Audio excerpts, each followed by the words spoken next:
My willpower is going head to head with entire laboratories of scientists whose literal job it is to make this food addictive and to make it hard for us to put down and hard for us to give it up. And it was never to do with willpower. Hi, I'm Freya and this is Bye Bye UPF. I'm trying to reduce the amount of UPF in my diet and I'm trying to find out more about what the food companies are putting into our food. I want to talk a bit about willpower. Since I've been on this journey of trying to reduce the amount of ultra-processed food in my diet, I've noticed that my relationship with food has completely and utterly changed. And it's kind of made me reframe all of the interactions I had with food in the past. So I've never particularly struggled with my weight in terms of trying to maintain a weight or anything, but I have always had slightly disordered eating. I have regularly eaten whole packets of biscuits, massive family-sized packs of Doritos. I've eaten 5 chocolate bars in a day. I couldn't buy a tub of ice cream without eating the whole thing. Every single trip around the supermarket would be a battle of wills. Like I would be having this internal monologue, this internal dialogue, battling with myself, trying to be like, no, walk past the biscuits. No, walk past the chocolate. Put it down. Put it down. Sometimes I'd pick the stuff up, I'd put it in my basket, I'd carry it around 3 aisles, and then three hours later, I'd find the kind of like internal strength or whatever to go, no, put it down, you don't need the family pack of that.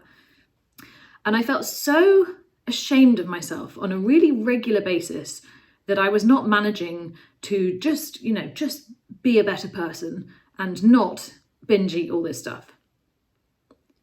Since trying to reduce how much UPF I've been eating, I have realised something, that it was never my fault and it was never to do with willpower. That food, those products that we buy because the packaging is alluring and the taste is delicious and it's smooth and it's silky and it's just so hard to resist and it's always on offer. That food is so hard to resist because they specifically design it to be so hard to resist. My willpower is going head to head with entire laboratories of scientists whose literal job it is to make this food addictive and to make it hard for us to put down and hard for us to give it up. Because the more irresistible it is, the more we buy it. The more we buy it, the more successful the food product is and the longer it stays around in the food ecosystem. So think of Pringles, right? The slogan of Pringles is once you pop, you can't stop.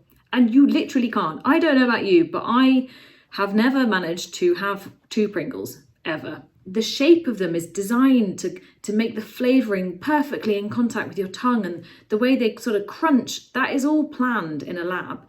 And it's designed to trigger all our biological reactions to this stuff because we're primed to seek out these nutritious, flavoursome, excellent things to keep us alive.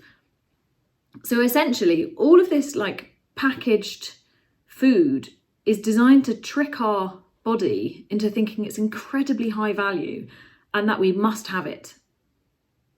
And that is why, actually, when we're struggling so hard to resist this stuff, it has nothing to do with your ability to resist. It has everything to do with the fact that they have created these products to be addictive. Now, my motivations for cutting UPF out of my diet or reducing UPF in my diet, they're very different from what some of yours might be. My personal motivations were having stomach issues and anxiety and all this physical stuff. I was trying to fix my physical symptoms. Now that I've stopped focusing on being a better person and eating well, and instead I've started focusing on what is this weird stuff that they're putting in our food? Somehow, I no longer have to try and use my willpower to eat the right thing anymore because it's removed that desire.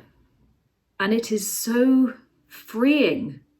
If I want a piece of cake, I have a piece of cake. But do you know what? I'm generally not wanting 7 pieces of cake a day, which is what I would have done if there was an ultra-processed cake in the fridge, jammed packed full of this smooth, addictive stuff.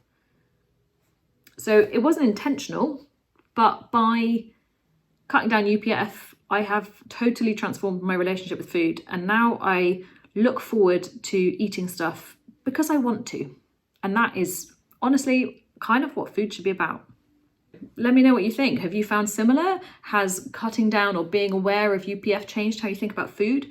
If you want to see more discussions like this, and if you want to join in trying to reduce how much ultra-processed food you are eating, hit the subscribe and come with me to the next video.